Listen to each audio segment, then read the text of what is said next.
할렐루야. 하나님의 복을 누리자 주제를 가지고 또 오늘 한 날 시작합니다. 1990년도 이전에요.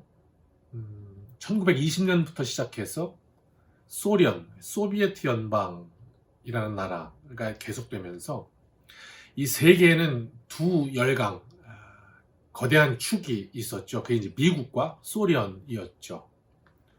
그런데 1991년도에 이 소련이 공산주의를 포기하게 되면서 급속하게 붕괴가 되기 시작했습니다. 1991년도죠.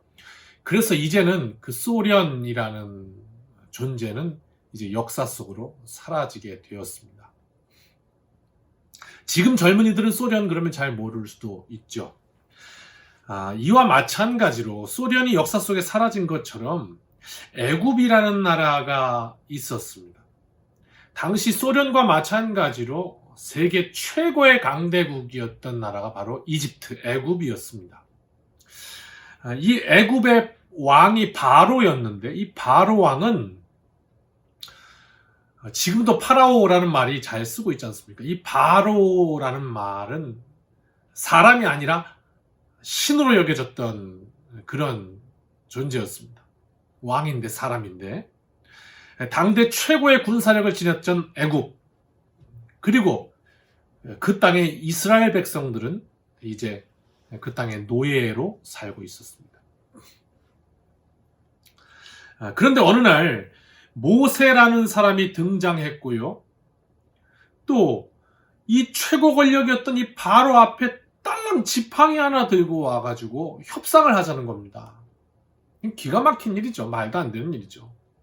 그런데 그 애굽에 10가지 재앙이 계속해서 들이닥치고 마지막 10번째 재앙은 온 나라의 장자가 죽는 이 끔찍한 이런 사건을 통해서 결국 당대 최고 권력이었던 이 바로가 이제 손을 번쩍 들고 이스라엘이 엑소더스, 애굽에서부터 탈출하는 자유의 길을 가는 이런 어마어마한 사건이 있었던 거죠. 그렇지만 막상 이스라엘을 보내놓고 나니까 이제 애굽 전체가 막 흔들린 것이죠. 경제가 흔들린 거예요. 왜? 그 전에 있었던 그 어마어마한 노동력이 다 빠져나가 버리니까 이제 나라가 돌아가지 않는 겁니다. 그래서 이제 그 폭풍을 맞은 이 바로는 한 가지 선택을 할 수밖에 없었습니다. 바로 추격해서 노비를 다시 잡아오는 추노죠. 그런 길을 선택했던 겁니다. 그러나 하나님께서 구원의 그 길을 여시고 그리고 그 백성을 인도하셔서 결국은 그 추격하는 바로 그 결과는 홍해에서 역사는 끝이 나죠. 이것은요 가상현실이 아닙니다. 이야기가 아닙니다.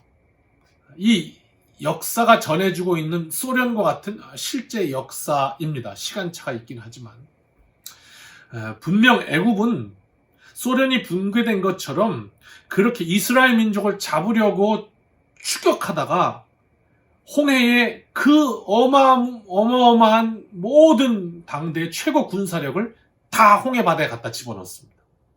이 역사의 사건이죠.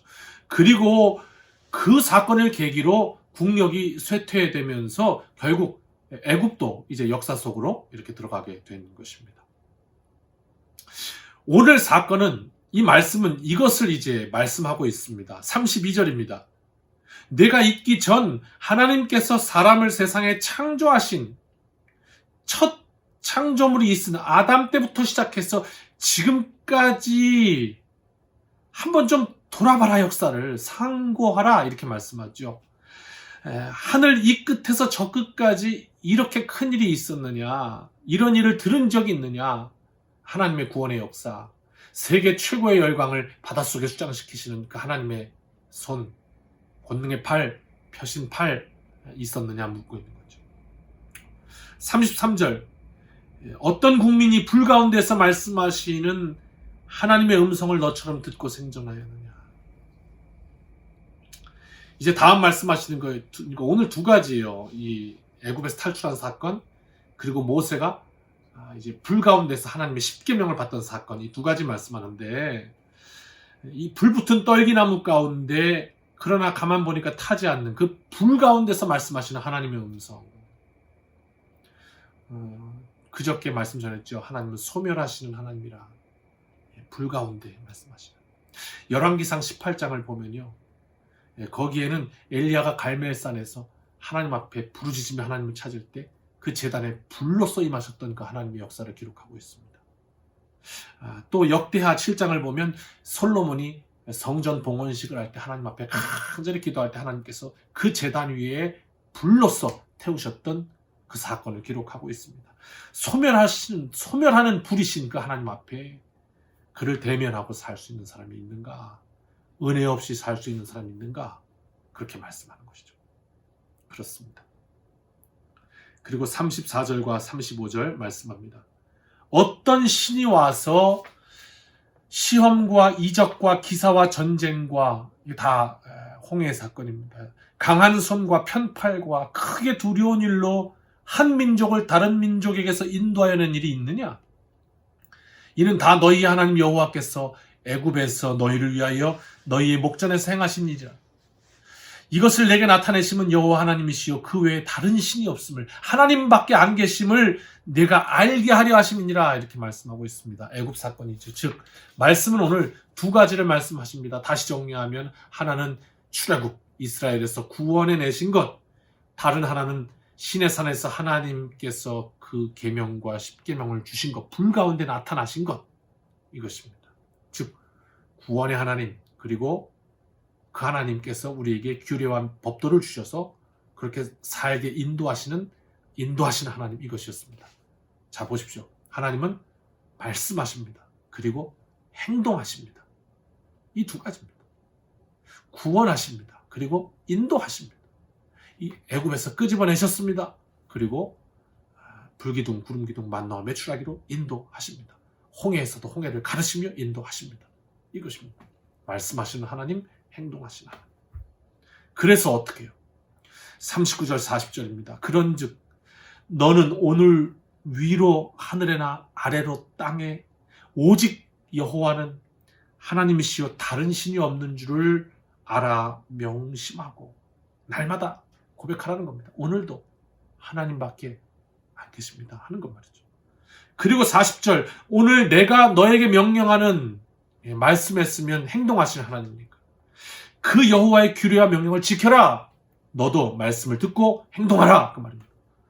그러면 너와 내 후손이 복을 받겠다. 복 주시려고 하는 겁니다. 하나님의 복 없이는, 소멸하는 그 하나님 앞에 살아남을 자가 있느냐?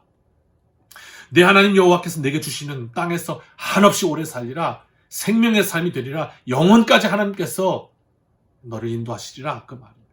이것이었어요. 오직 하나님이 살아계신 하나님이시다.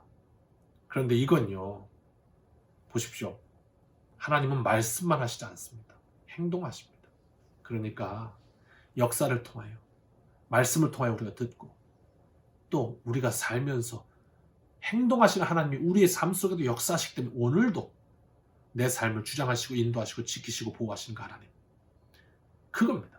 말씀을 통해, 행동하심을 통해 구원하시는 하나님, 인도하시는 하나님, 우리를 부르시는 하나님, 그리고 우리를 지키시는 하나님, 이것입니다. 이게 오늘 말씀이에요. 그 하나님을 어떻게 해요? 신뢰하고 또 그 규례와 명령을 따라 살겠습니다. 왜? 하나님이 오늘도 행동하심을 아니까 나도 그 말씀을 듣고 그대로 행동하는 거예요. 그러면 어떻게 해요? 너와 네 후손이 하나님 안에서 복을 받는다. 하나님께서 너에게 주시는 땅에서 한없이 오래 살리라.